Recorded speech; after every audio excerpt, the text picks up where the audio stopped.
Africa is increasingly a forgotten continent, often only singled out for its innumerable wars, famine and suffering.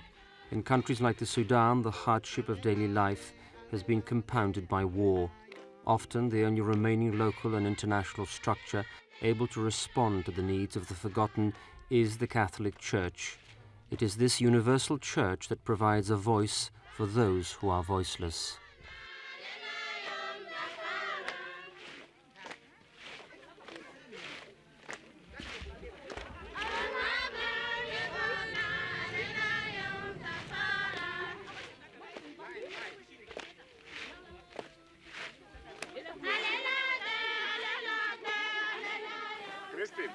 Welcome.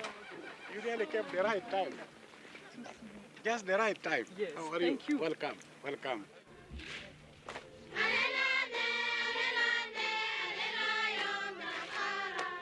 For almost 20 years, the Sudan has suffered civil war. A war between North and South, between Arab and Black, between Islamic fundamentalist and Christian. Despite the recent hope of an internationally supported peace plan, the consequences of the conflict are terrifying. 3 million dead, 5 million displaced, hundreds of thousands widowed and orphaned, and with each failed harvest, displaced refugee, bombed hospital, the needs born of deprivation grow ever greater. You feel the war. If you have stayed here, you feel the effects of war in your life because the lifestyle has changed a great deal. Most of the people now have become people who are in need.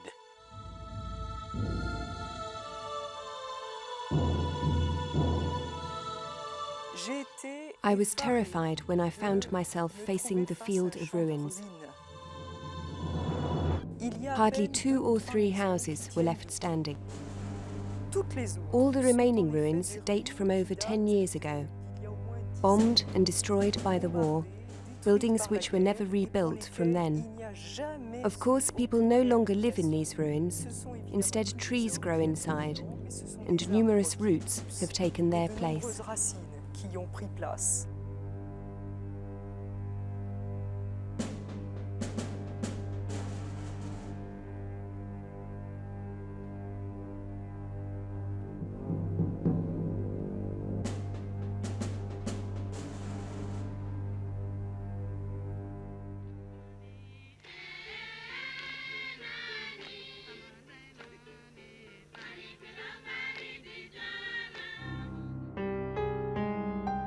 The Sudan, a former British colony, gained independence in 1956, only to plunge into a civil war. The Islamic Khartoum government modified the nation's laws in accordance with Islamic law and introduced the Shari'ah against the wishes of Christian and animist Africans in the south. The Catholic Church and its institutions, as the only major opposition force, became a primary target of the Khartoum government. And somebody told me it had been also said in a rather official form that some people in the government consider the Catholic Church to be the greatest enemy of the country.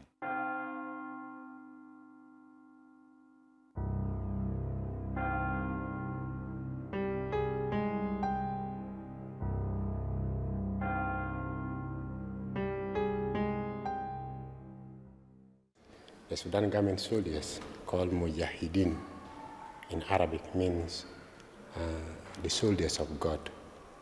They try to demolish the cathedral out completely.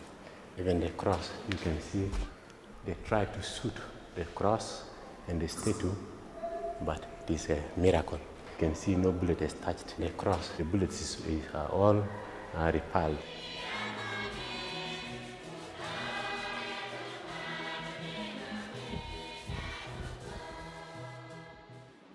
This is the Sun Minor Seminary.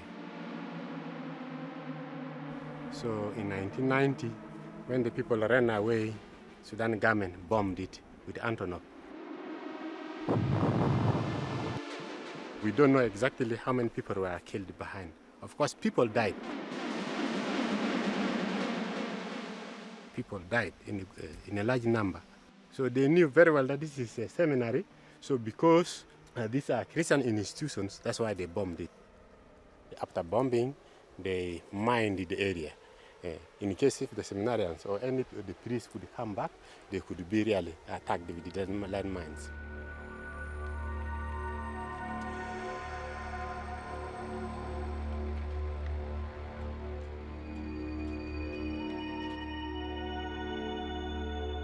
In spite of the hardship, some local priests have decided to stay with their flock.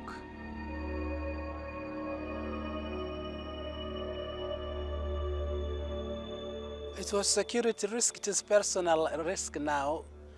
If you are willing, all right. But for me, as I was willing, I did not want again to go to refugee. As far as the Christians still remain inside here, I don't want to go. So that's why I remain inside the bush, moving with the Christians.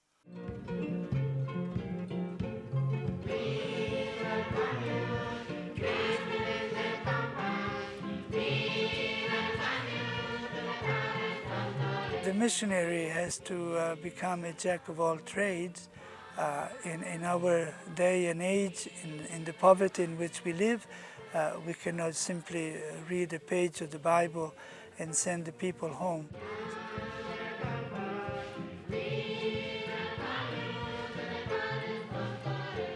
The church is contributing to trying to take away this poverty by encouraging them with our presence, by staying with them, by making them realize that our presence here is to tell them that their life is meaningful, that they are people who have a dignity.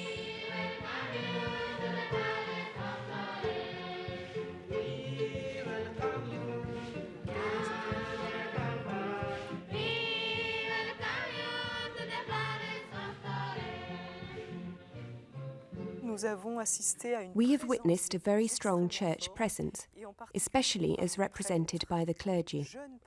Young clergy, devoted, involved, and wishing simply to be helped to build among the ruins 2 or 3 rooms that they could paint and renovate so that they could live amongst their flock.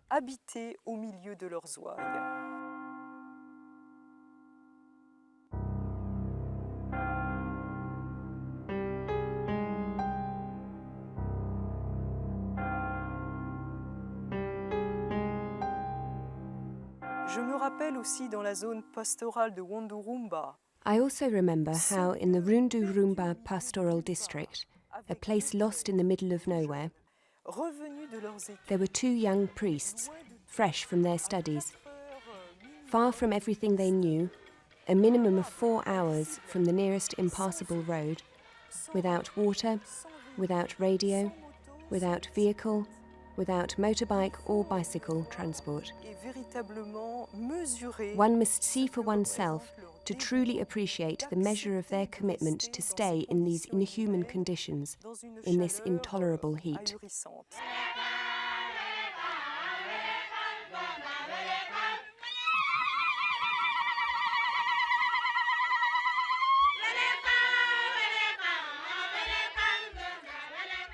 Despite the often intolerable living conditions, missionaries continue to come to the Sudan to serve the local church, a sign of hope and an expression of solidarity with the suffering faithful.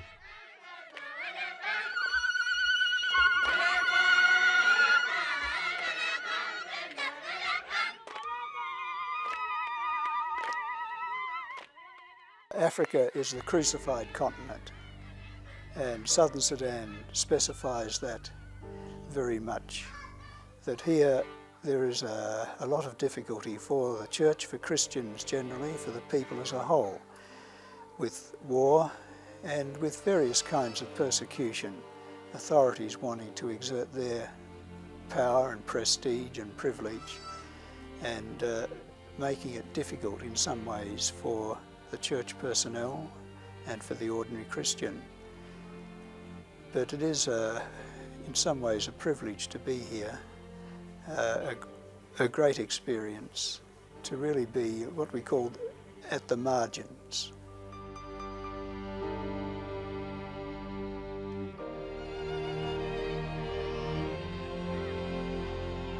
One of the greatest challenges to the church is the reconstruction of educational facilities in an area where there are few structures, teachers are unpaid, and the population is scattered.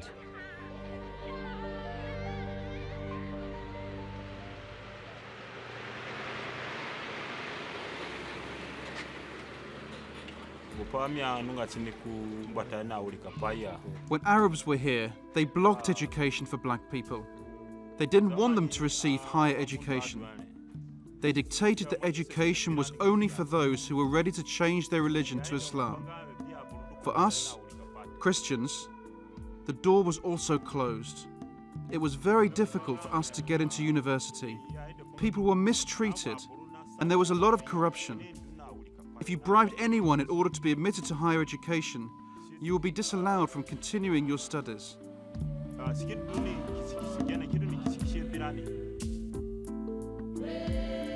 It's a poor country in terms of development, and there's a long way to go. Say in education, which would be the keystone to the future, there are probably 3 areas that will need constant attention. The first is the supply of materials, textbooks, chalk, blackboards and so on. The second is the supply of qualified and competent teachers, and that is a struggle. Most of these teachers are themselves not well educated. The third thing, even more importantly, is the teachers need to be paid. At present, most of the teachers are volunteers, working for virtually nothing, and they can't support their families and feed their children on nothing. So they have to grow their gardens, which means they can't attend school full-time.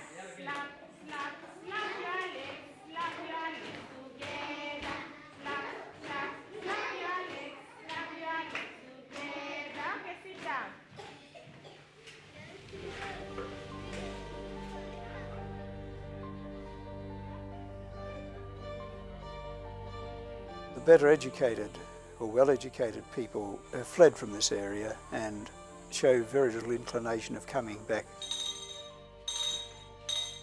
Our contribution is a great help and a great hope to the people. The last 3 years we've had a brother as the headmaster, and he devoted himself wholeheartedly to improving the school. He even built the furniture, the desks and so on in his spare time, organised the classes, and the school was actually functioning quite well. Look up to me. Listen what I'm telling you. IALMNOPQRSTUVWXYZ.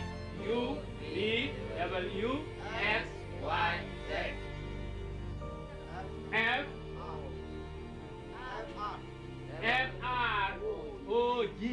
We cannot just give them an exercise book and a pen or ask him to write on the floor with his finger. We have to build a cover over his head.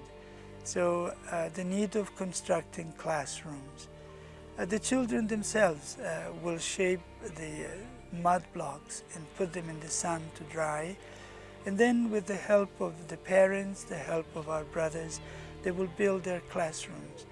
But to acquire the grass we put on the roof, the poles and the bamboos that support the roof, we have to buy them from the people.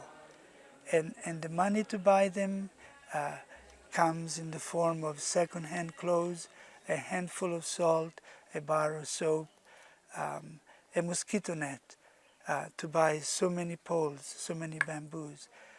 The money to buy these bartering items comes from our donors. And then we get all the local material, we build their classroom.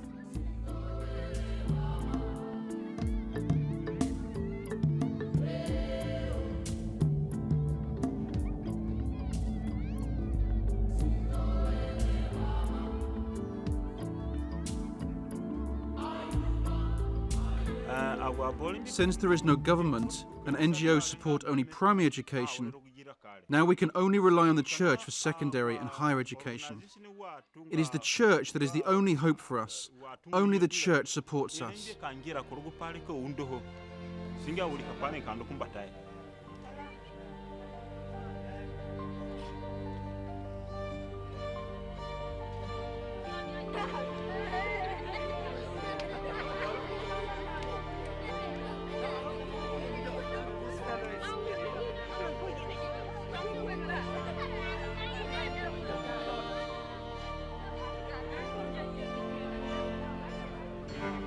are wild fruits that they have been looking for all day since we did not come. And so they are, see how hungry these children are, see how they eat them.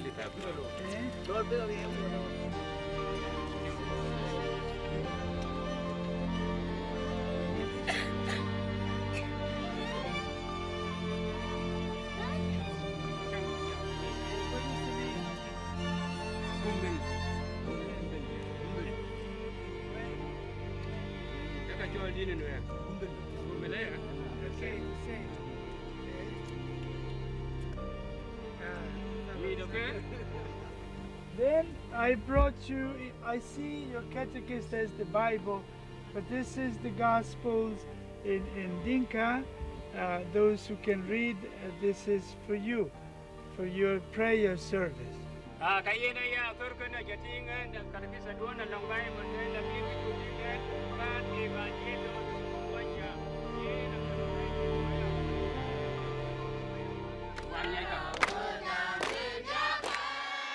Although vital, the role of the missionary must be a temporary one, aimed at providing the knowledge that will enable the local church to become self-reliant.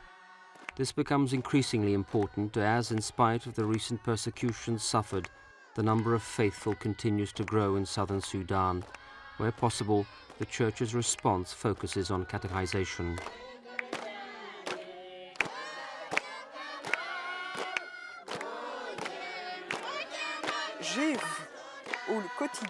Every day I saw some parish communities that were extremely alive, well organised, with a catechist or catechists who represent a fantastic hope for this church.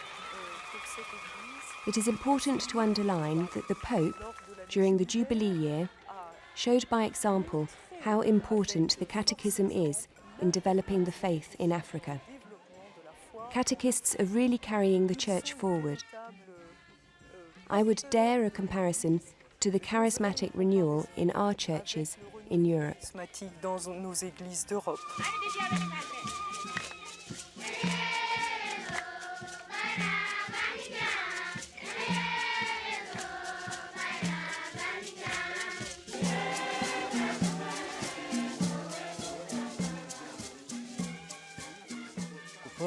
I was taught how God created men and about a person called Jesus, and what God does to men and what men can do for God.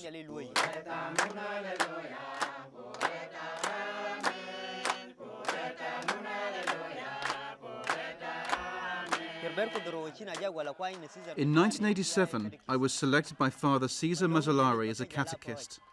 So I used to teach people about the Word of God, how Jesus loves you and how you can love Him, that God created human beings, not that human beings came crawling out from the river, as narrated in Dinka myths. I came to know God as my creator and Jesus as my brother.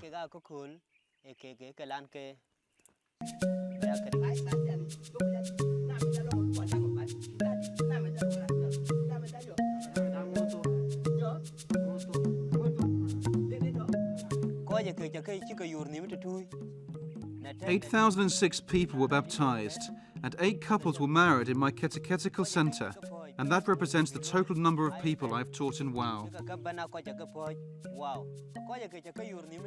When I came here in 1998, I prepared many people for baptism, and in the year 2000, 400 people were confirmed.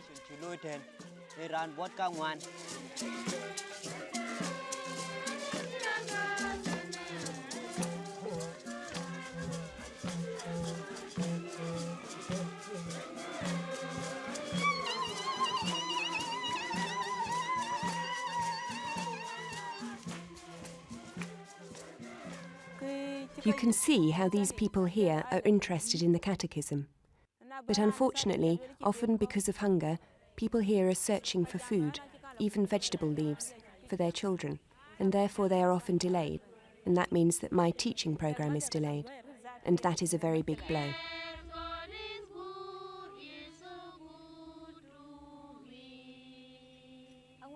Sometimes their children are sick, and so they are unable to come to my lessons. But I do like to teach them, because when they come to the centre, each behaves differently. And then after my lessons, the following day, I feel that some changes in their manner have taken place and that they modify their lives for the better. And so I keep on teaching with happiness.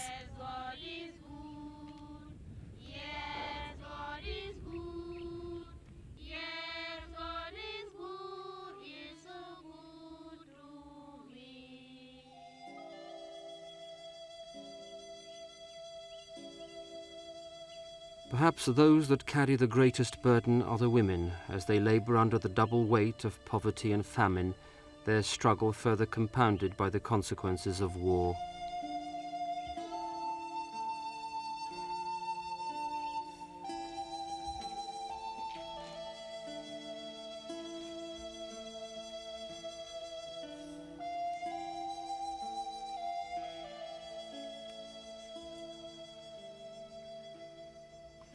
In difficult times, women carried a heavier part. Not long ago, about 10 p.m., a group of them, armed people, went and they were asking women to cook for them. And we know what it means to cook for them at that hour of the night. In this society, prior to Christianity, a woman was considered like a hen. It was like a possession of the chief. And the chief could give a hen whenever he wanted to the servants, to the men that were also serving him. And when that servant was unhappy with the woman, he could just dispose of her, kill her, and go and ask for another hen.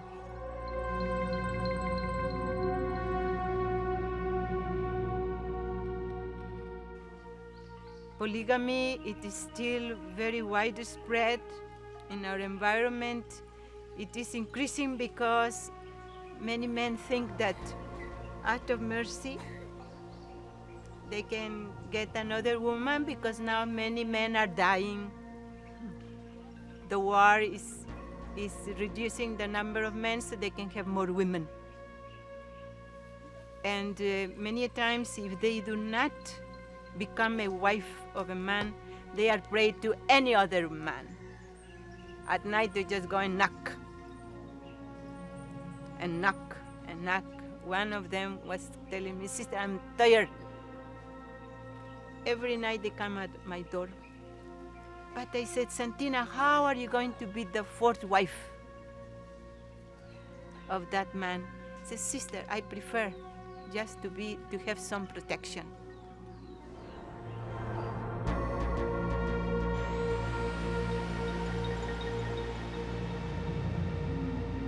With their men scattered, women have also been invited to take on an ever-increasing number of responsibilities within the church.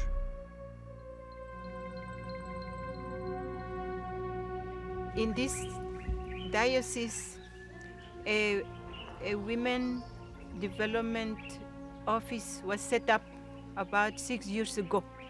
That center in this parish offers discourses throughout the year and keeps in touch with the 19 chapels that this parish has and encourages them to come together because, as you can see in our environment, most of the families live scattered in the bush.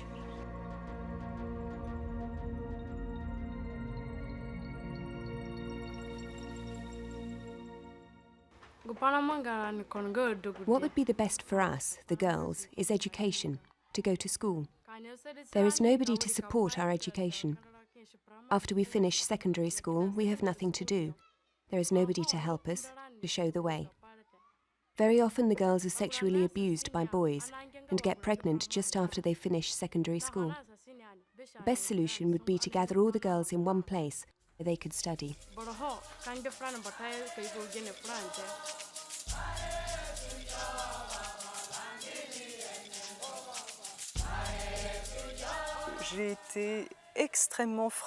I was extremely impressed by the presence of the women on the parish boards. They participate fully, they speak about the needs of the church. They have become the true pillars of South Sudanese society. since their husbands are either fighting in the war or hiding in the forest. These women are those who are keeping this society together, bringing up the children.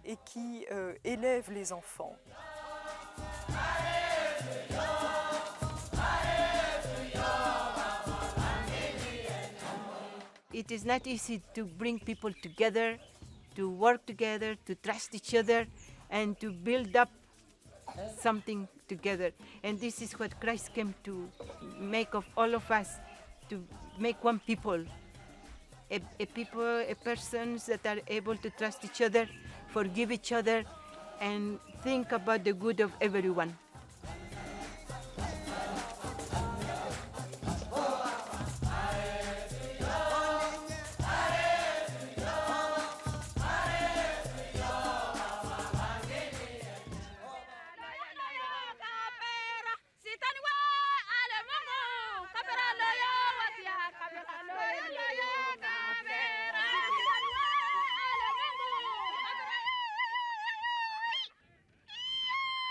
For people in the south, the overriding aim is survival. Meanwhile, the north remains isolated from the consequences of the war. It is this fact that has allowed the church, albeit under the regime's watchful eye, to maintain the cathedral, several Catholic schools, and a diocesan seminary. The seminary had to move up to Khartoum because of the shelling of Juba. It was too dangerous to keep the seminarians there. All people practically who lived in the south are displaced somewhere else. So the south does not have nearly the population that it used to have because of the war. So this seminary is like part of the picture of the whole country. Many of them have not seen their families for many years, for a dozen years or more, because when they came to the seminary, they couldn't go back. Every week they hear of the death of some relative in the south, that the word is passed on. Sometimes they know how it happened, sometimes they don't know very much how it happened. So they live with the war in that sense through their families all the time. Basically, we are dependent on outsiders. We don't generate income ourselves, especially in this location. Our means of support come from Rome and from other benefactors, such as Aid to Church in Need. If we didn't have that, we wouldn't exist. We have no way of keeping ourselves going.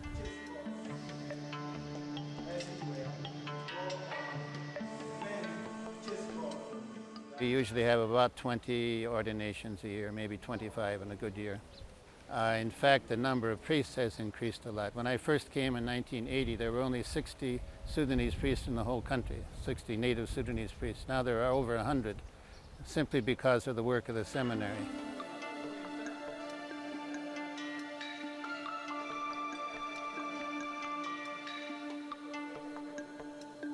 Yeah, I chose to be a priest to serve, to give service to the church, to God first of all.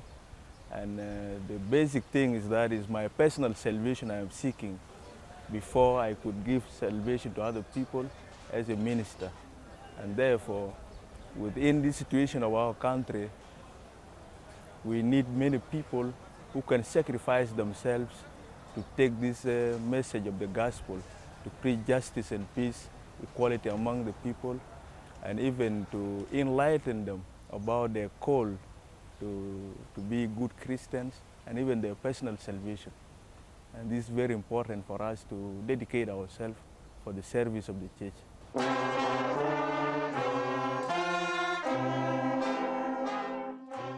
With the introduction of Islamic law, the Shari'ah, all state schools that had followed the English curriculum adopted one based on the Quran. Despite this change, the Catholic Church has managed to retain its traditional curriculum, and today its schools belong to some of the best in the capital. The majority of pupils come from African families that fled from the south because of the war. One such school that has been both very successful and has attracted great interest is St. Joseph's Technical School. Presently in our school we have over 800 pupils. Essentially, we are allowed to enroll 120 students per year. Courses run for 3 years, 2 years learning vocation here at the school, followed by a year of on-the-job training in all sorts of factories or companies.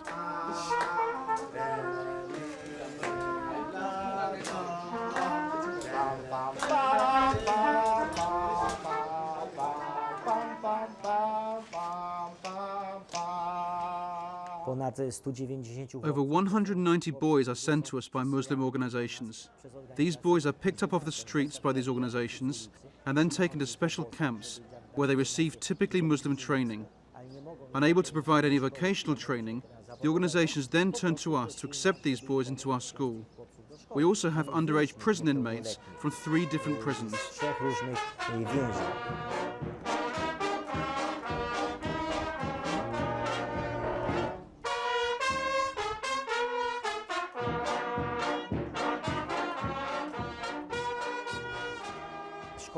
The school is absolutely free. Not only that, we also collect the children from home and then take them back.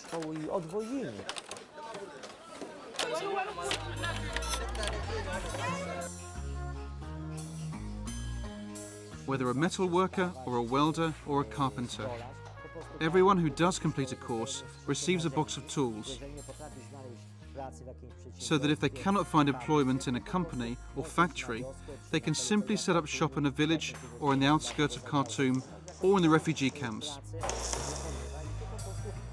That way they can quite simply find work that allows them to support themselves and their families.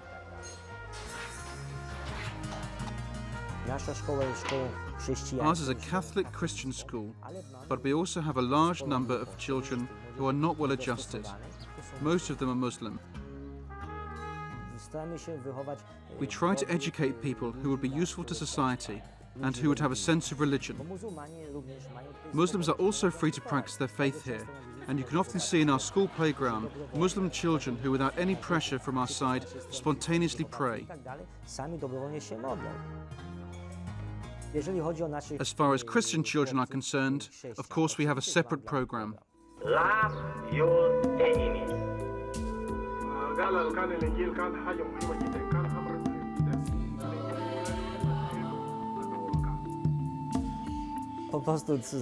How do we manage to keep the school going? Thanks to providence and the goodness of people, our donors, friends and various organizations.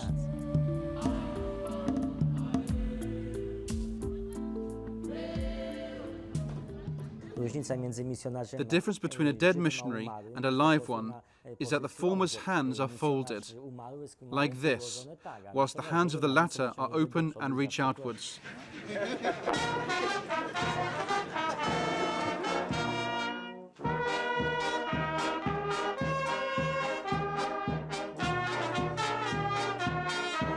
Both in the south and the north, lay education remains a priority. To this end, and with the help of the international Catholic charity Aid to the Church in Need, a new catechetical center has recently been built in the Khartoum diocese.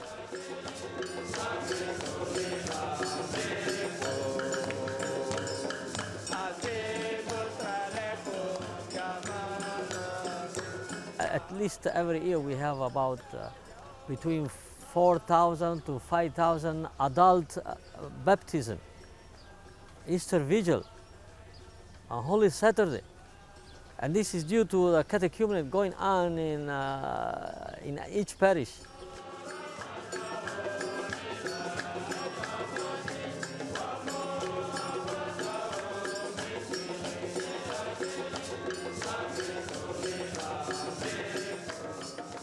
And that's why also we need a new type of catechist, because it's not a question only of trying to help people to believe in Christ and accept Christ in their life and become therefore Christians through baptism and the sacraments of initiation. But it is also a question of how to help them to understand that they have a role in the church. Therefore, we are trying now to develop ministries, various ministries, lay ministries in the church.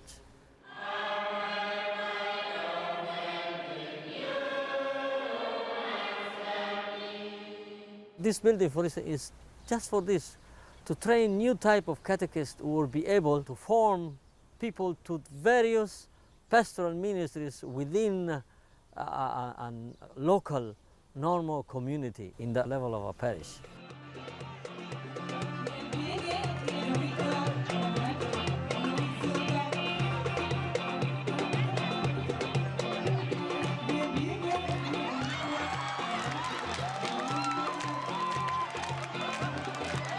Despite the struggle, the dignity of the Sudanese people remains undiminished.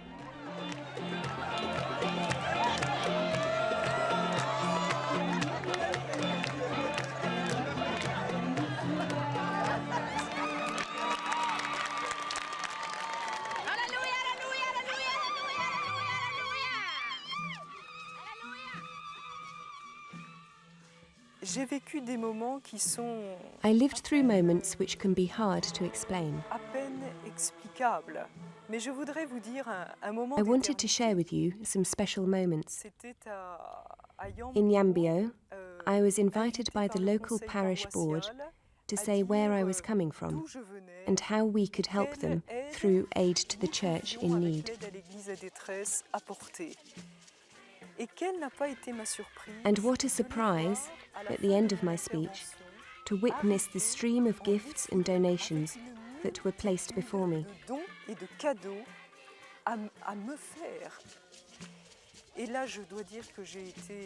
I must say that I was speechless as the table became fuller and fuller of bananas, mangoes, maize, chickens, numerous nuts, and other gifts placed one by one.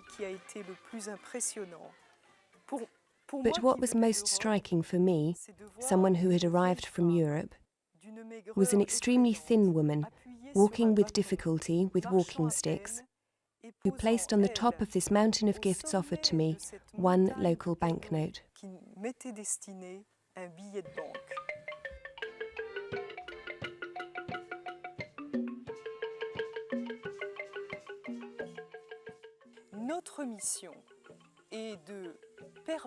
Our mission is also to allow this church to become not powerful but strong, that these men and women, who are dehumanized by their suffering, could stand up and believe that they are loved by a very particular love, since they are so poor and in such extreme distress.